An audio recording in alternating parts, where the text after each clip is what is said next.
Welcome back to a new episode of Read More Comics, Moore. My name's Ed Piskor. We're going to be talking about Miracleman number 11, getting into that sublime John TOTLEBEN territory. In the top left, we have Jim Mahfood on the case, co-hosting as well. Benjamin Mara is on the right up there. And riding shotgun on with me here in the Kayfabe compound, if we want to call it that, man, Tom Scioli in the house. And guys, once again, John TOTLEBEN territory, man. This is the primo stuff, man. This is what it was all building toward.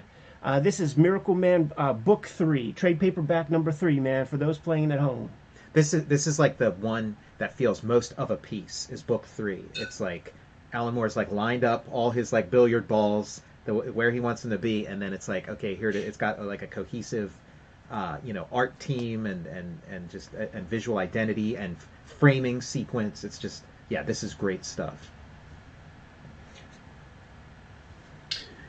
Yeah, and the painted cover really by TOTLEBEN signifies kind of a new chapter happening here, a new movement. They're kind of taking a slightly different direction, at least for me visually, and then you get into the interiors and it's like, oh shit, this is fully on now. Yeah, finally. Yeah, he's one of those just great singular artists, man. So like for as awesome as he is, man, there are like too few John TOTLEBEN comics out there in existence, man. And this is definitely one of those places where he gets to sing, because for one thing, it's not like he has to task himself with doing a 22-page gimmick every month, man. This is a 17-page piece here, and it gives him a couple more days of the month to add in some of those stippling dots and such. You know, like the previous issue we reviewed, it was a lot of setup and a lot of like lining things up and a lot of like withholding story beats. And I feel like almost like Moore was like he's like, I don't want to show these aliens. I know that TOTLEBEN's showing up next issue. I'm gonna wait to show what these like crazy aliens look like until he gets there, so he can like establish their look and really like, do it. Yeah, that's funny. He saved all the good shit for issue 11 for TOTLEBEN, and 10 was just like, this is just some various scenes happening, and then all the visual shit hits the fan. And it's like 11. Right off the bat, like this first page, like we're inside like Miracleman's like fortress or whatever. It's the future. It's the future, but it's like it's 1987, but it's a different 1987. And you got like this like weird looking like fish bowl. He's it's like his fortress of solitude. Yeah. Definitely. And page 2, the full page splash with the credits, is like probably my favorite image so far of the Miracleman interior artwork. Just his level of drawing and design going on here, his ability to render and ink all these different textures. There's water, there's metallic stuff, there's architecture. This just starts off on such a strong note. It's really amazing.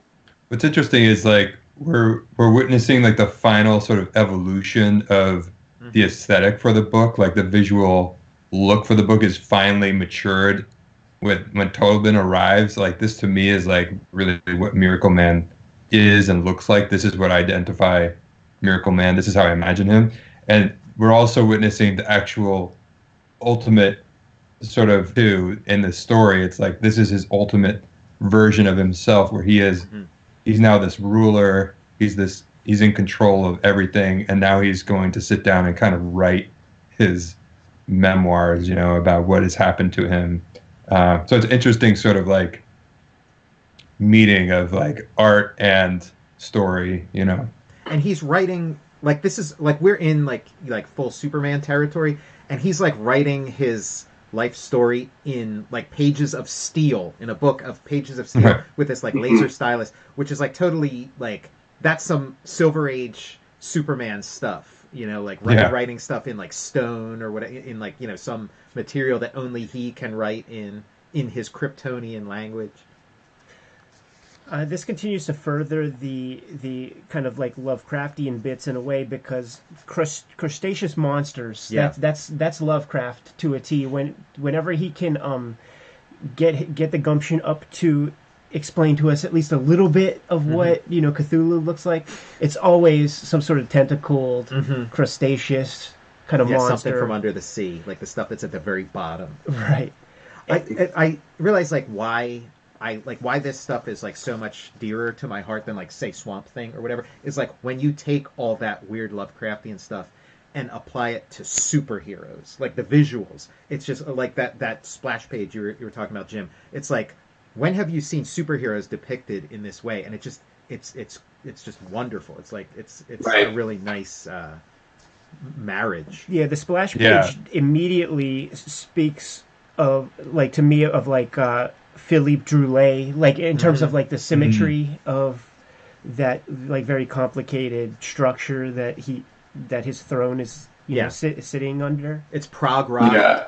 It was probably a little bit out of date in 1987. Sure, but I love it. but especially that logo. That logo looks totally like a Yes album or something. I was just going to reference Yes, and because I love that era of album covers for sure, and I'm really curious as to I wish I could read Alan Moore's page description for this image and find out where his description ends and where TOTLEBEN and his imagination begins with deciding how all of this is put together. Did Alan specifically say there's a logo above his throne? There's these, ornate sculptures, statues above him. There's a pond in front of the throne, or is this TOTLEBEN just kind of going buck wild and Alan Moore allowing him, knowing that he can pull this off and just saying, now we're in Miracleman's throne room. Go nuts, John. He probably named specific album covers. Because there's a monster in here that's totally Tarkus from... wow. I forget, what's that? Right. Yeah, Emerson, Lake and Palmer or something. Yeah. The Tarkus creature Miracleman has to fight in this issue. You're bringing out the deep cuts now, Tom. That's what I'm here for. This is amazing. So it's a really cool setup because he's clearly won. He's achieved whatever his goal was, he has it because he is now a man of leisure and could just sit there and write things in his little metal journal.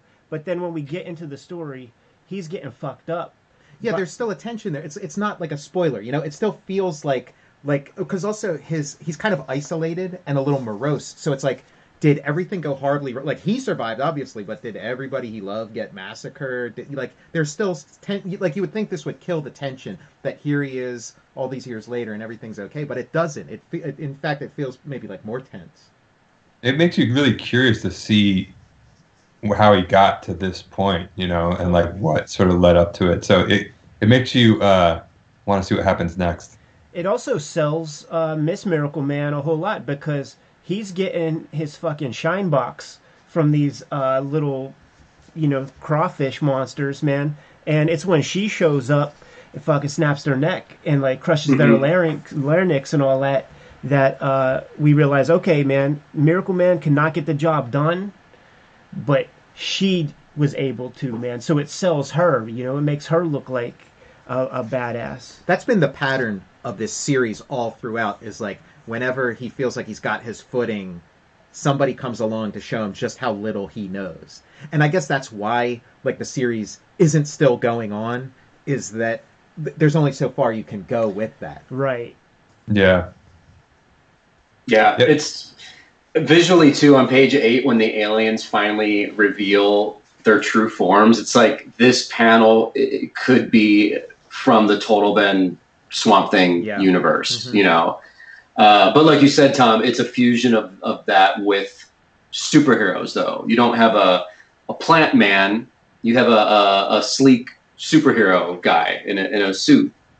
Yeah, it's a nice contrast. And the previous page where Miracleman shows up, that transformation is really great. This is TOTLEBEN kind of asserting himself too.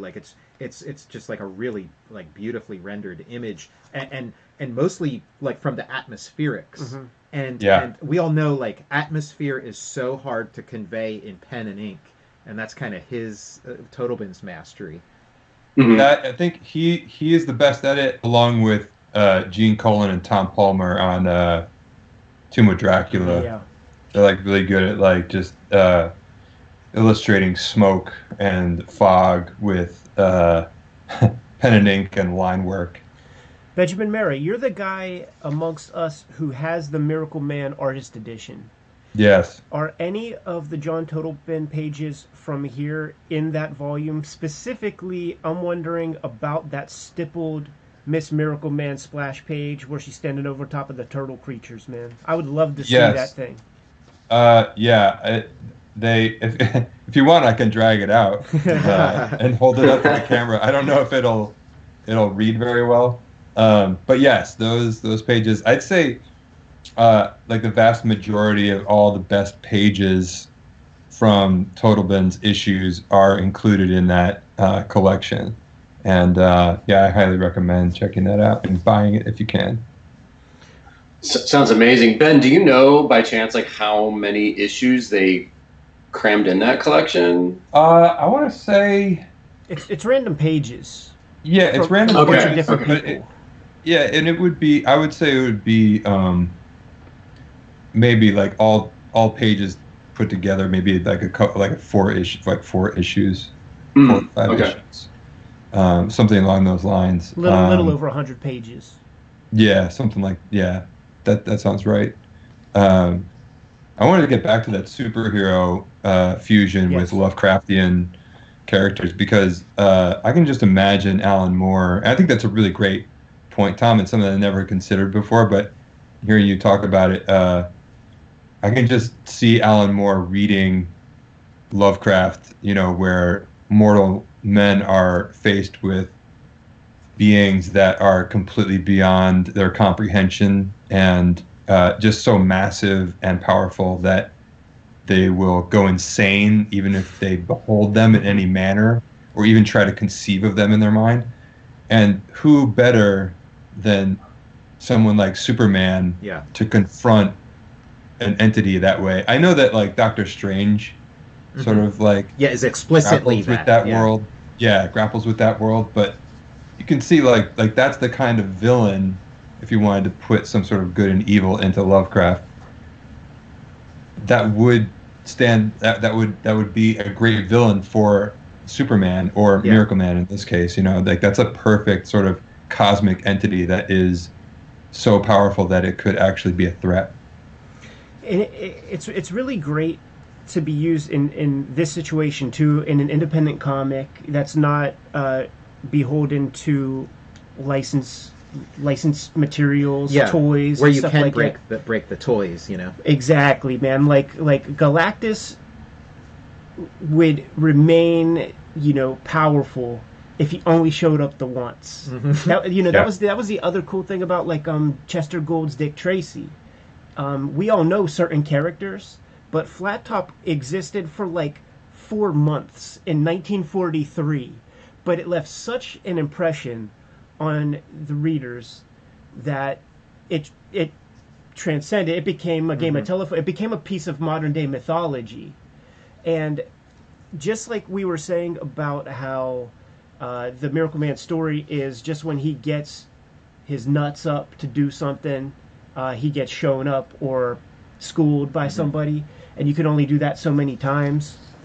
You can only have Galactus lose so many times before he becomes a jobber. Yeah. Just for a plug, check out Fantastic Four Grand Design, because I address a lot of those issues you're talking about directly. Yes, you do. Nice. On like as this fight's going on, we talk about like in comics, it's like show don't tell and stuff like that.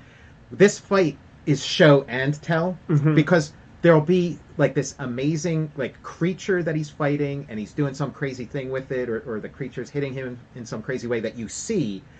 And then the next panel starts with some verbiage telling you about the next step of the fight that they don't show you. That's real insane. That's, again, more of that kind of Lovecraftian language where you're describing the undescribable. You're giving, like, colors. Very purple. Yeah, exactly. And just, like, like, why not have it both ways? Why not show and why not take full advantage of the text and full advantage of the picture and just alternate?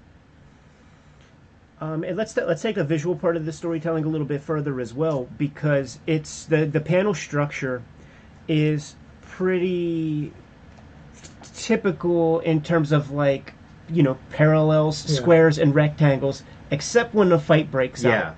Then TOTLEBEN kind of like goes more wild, a little bit more schizophrenic, a little bit more chaotic with the design of and composition of the pages. Nice touch. Yeah, and then when we're back to like the peaceful moment at their apartment, back to the rigid structure, the doorways and stuff, and then like that page ends with that where you see in silhouette, all you see are Miracle Woman's boots, the boots that were foreshadowed in the previous issue.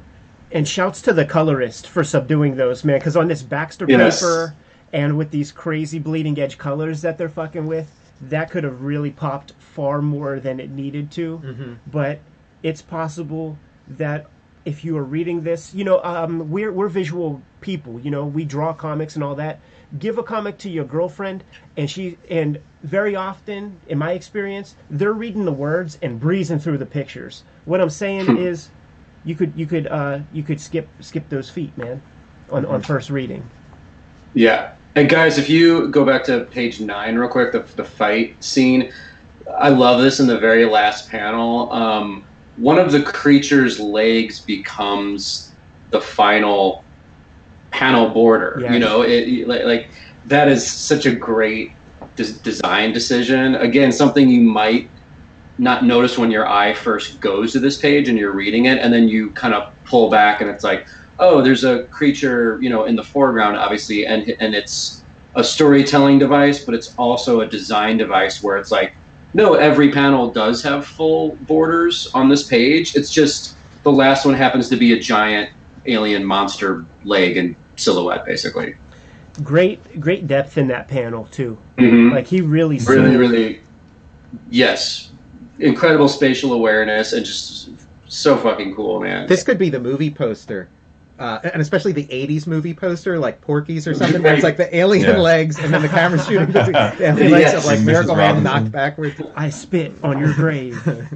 Tom, if there was a movie poster, would there be a way to do that, but then also incorporate like the Yes prog rock logo or typography, or there has to be a meshing of all these worlds for this. By the I want to see that poster. By the end of this episode, we have to come up with the tagline for the poster.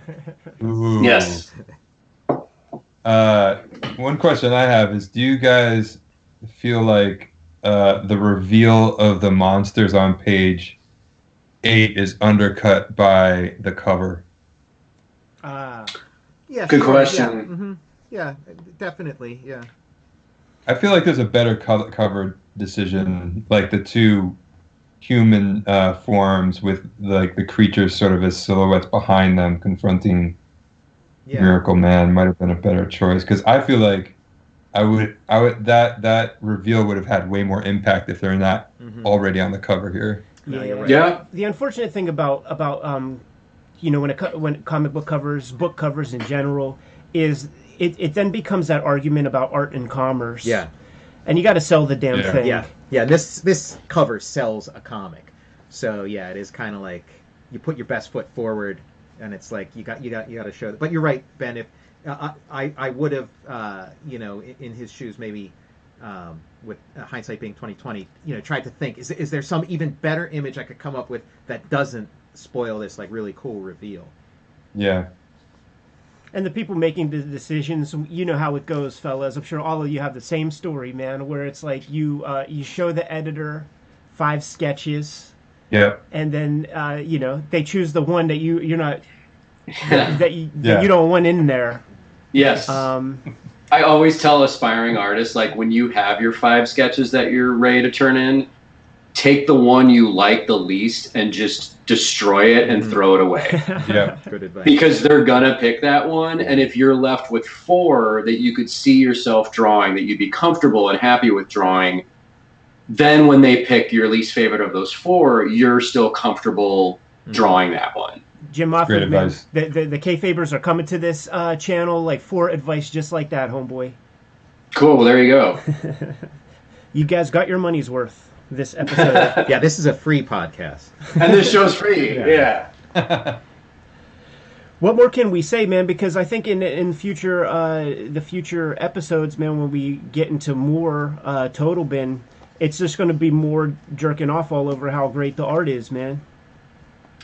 True.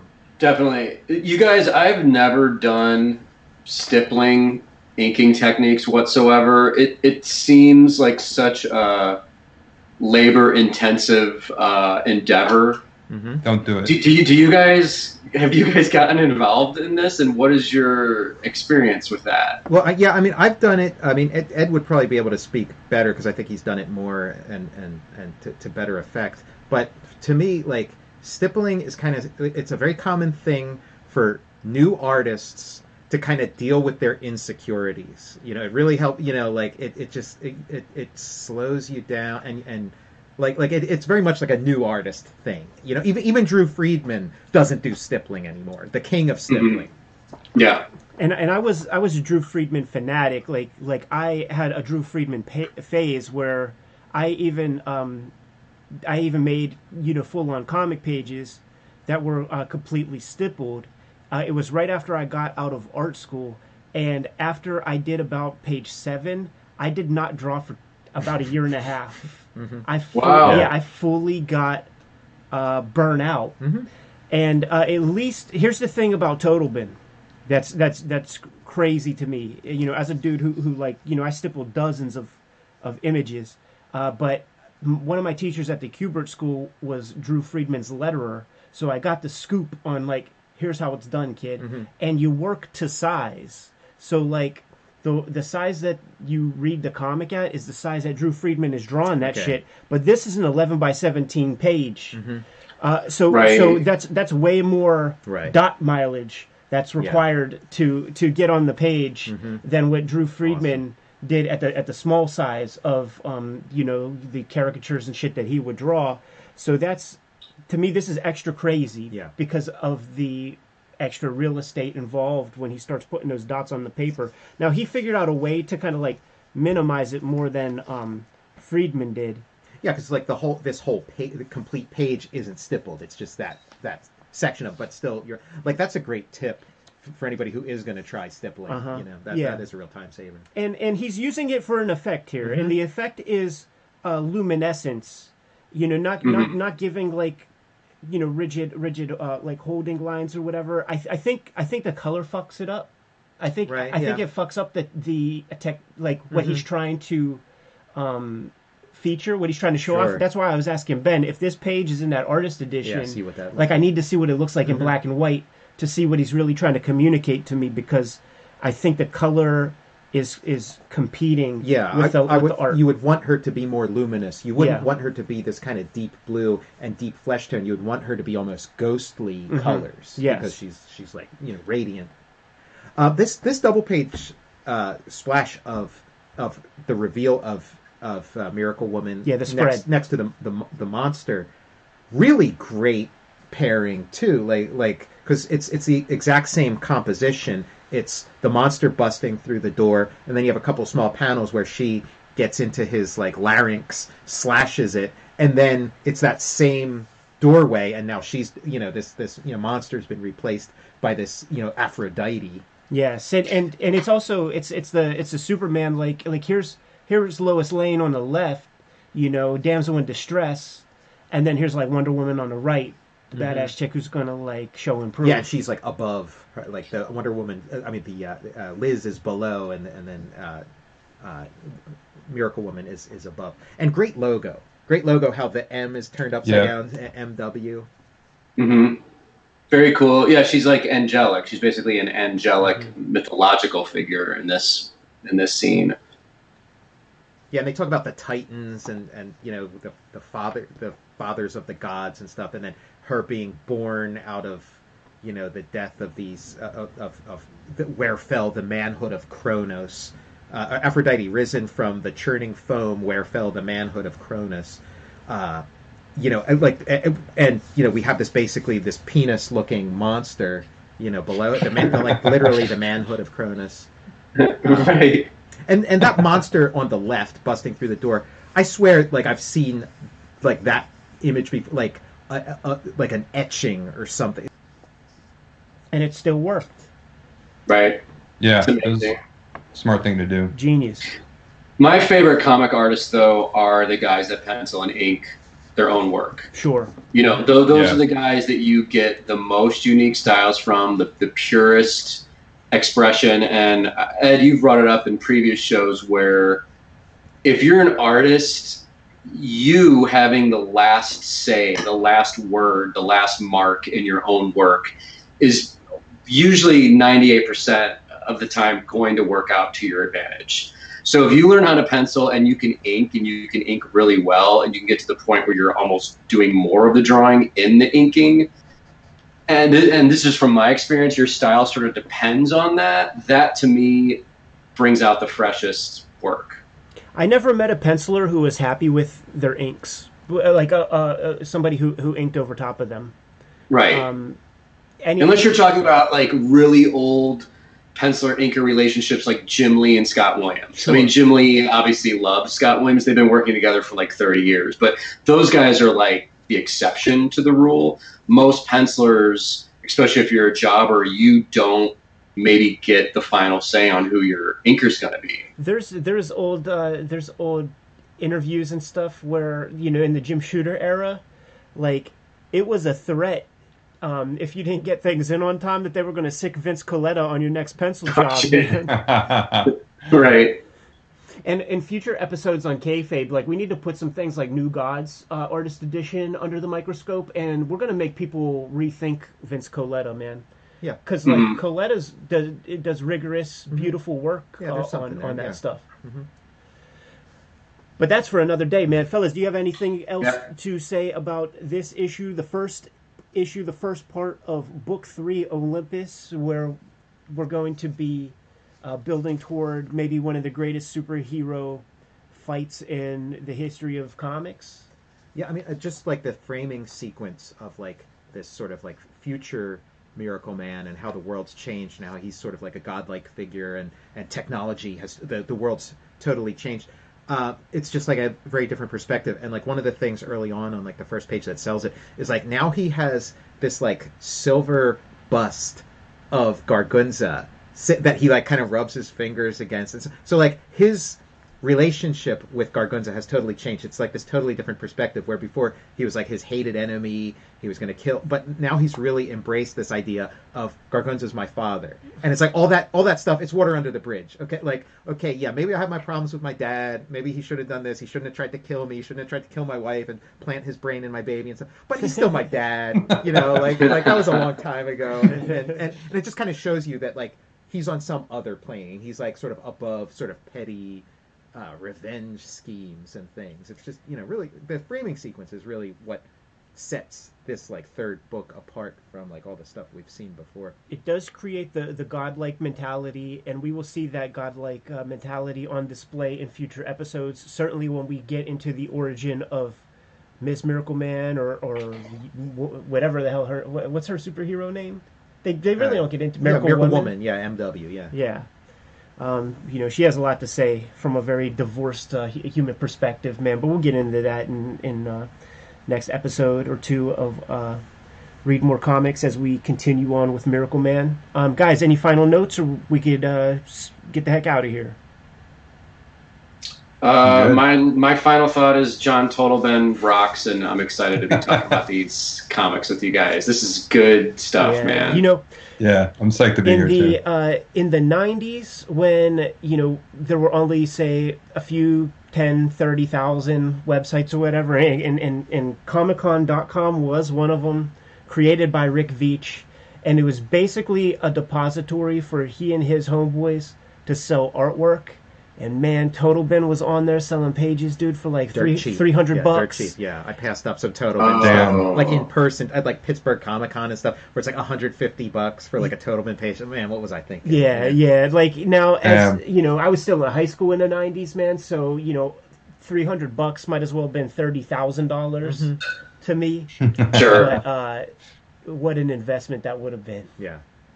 This is just a personal note. Yes. But like, this is the issue that ended my collection of of Miracleman comics for maybe 15 years. It was like I read up to this point in the 90s, and then the issues after this were like prohibitively expensive.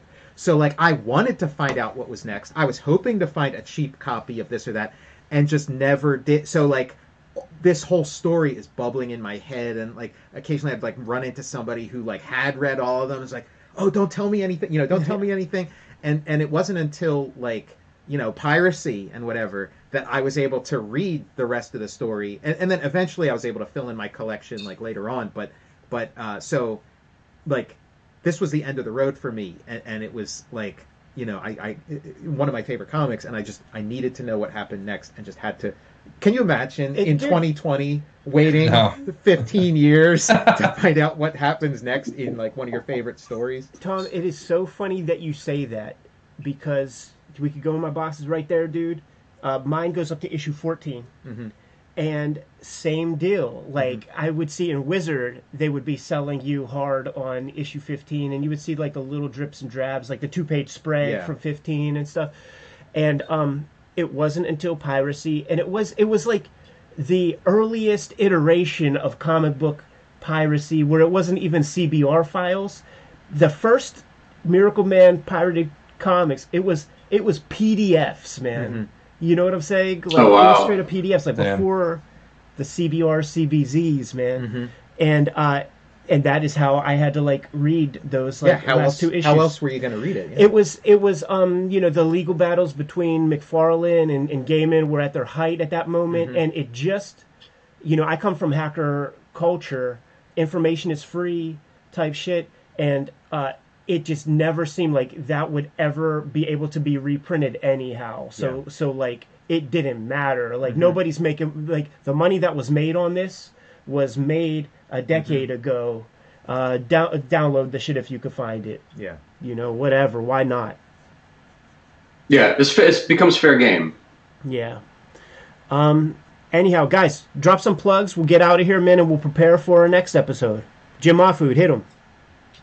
Yes, at Jim Mahfood, Twitter, Instagram, and please check out Pop Up Funk on Kickstarter, our pop-up book Kickstarter campaign. Benjamin Mara. BenjaminMara.com. Search for me on Instagram and Twitter.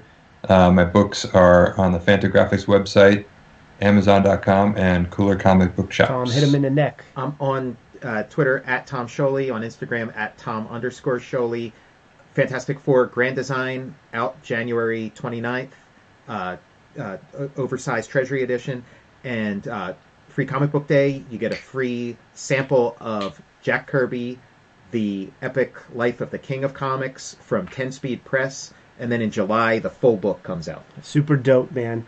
All the links to the Homeboys social media accounts and whatnot is in the description of the video below. So is the Cartoonist Kayfabe e-newsletter. You could find all sorts of cool stuff there. Sign up for that. We're also on the road to 15,000 subscribers on the Cartoonist Kayfabe channel. I want to thank you guys for that. If you haven't done so, please subscribe to the channel. Hit the bell icon.